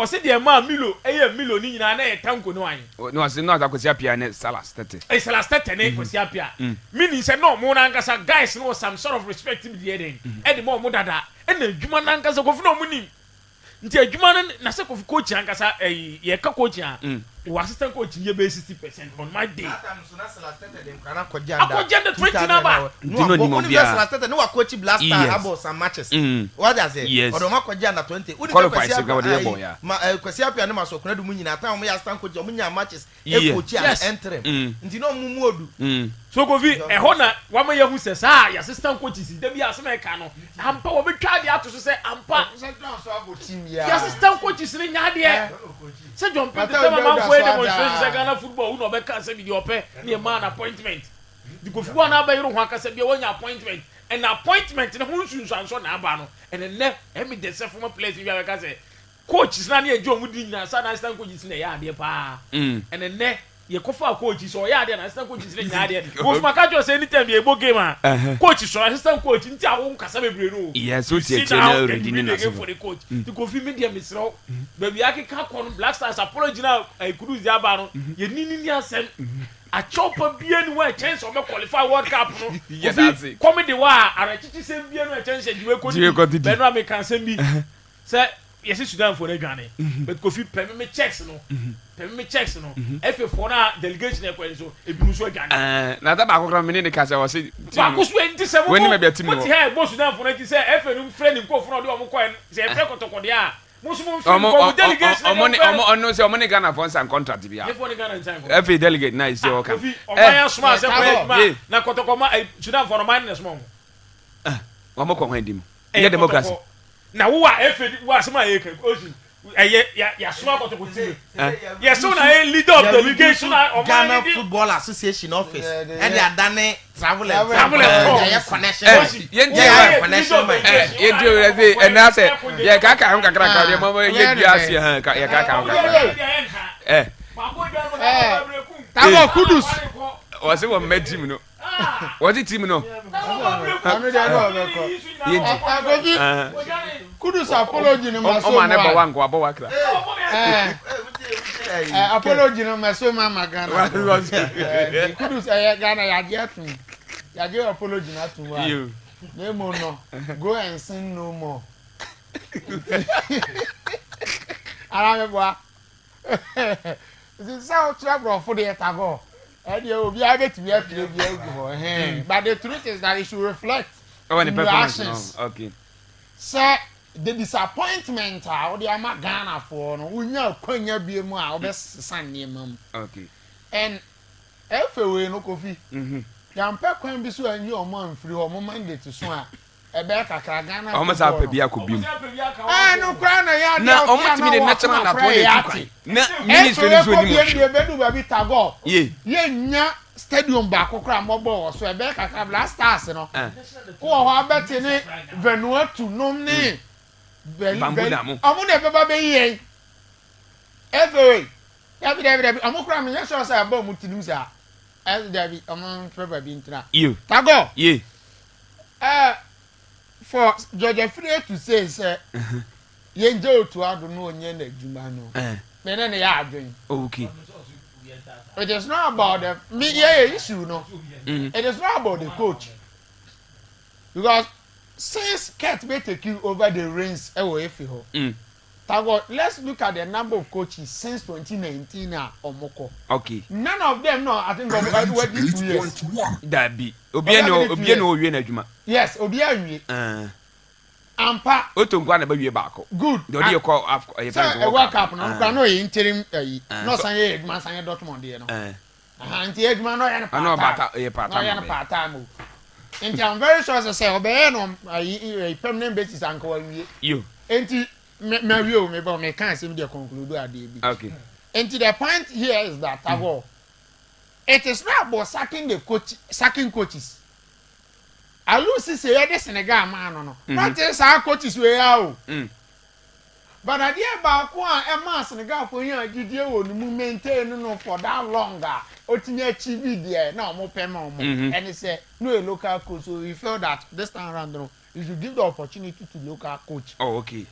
And the first one group stages anye second and say I think go do quarter final anye the third attempt no go do final amoji free in himself then the fourth attempt no be the trophy no. And look at the patience mo dey the MRLCC. Well, national team no say you probably the amana and you to ado as a matter of fact. Okay. Because your national team will do to ado because you a trainer scout or coach under 14 for there. I'm not sure say CFP coaches are your better coaches will hang to bet the man than Otuado. So the truth is that Yenko back to basics. Say your identity or Black Stars identity one. You need identity. You need direction. Book no train patrol you be a rim. Mate, Kofi. Yeah. The issue here is not about sacking of coaches and never solve. You go back. You go back okay. to the drawing board and make you so as a tago. adie bia every cover every blaze of glass bia say with the national team near fit yo me da say national team dey ye nya qualify nkobo afcon dey hu nsem dey bebre na beba 0242020208 0207573003 akrebi na ya page em na eno eche Krisha yentio Krisha Hello Krisha yentio wo Krisha NT anka wo ozubetimi afre na ya he sample ebetimi atonka 0242 020208 020208 Hello Hello, good morning. Hello. Yes, sir. Would you never be free? Hello. Hello. Okay, one minute. Good morning. Krisha, good morning. Well, network,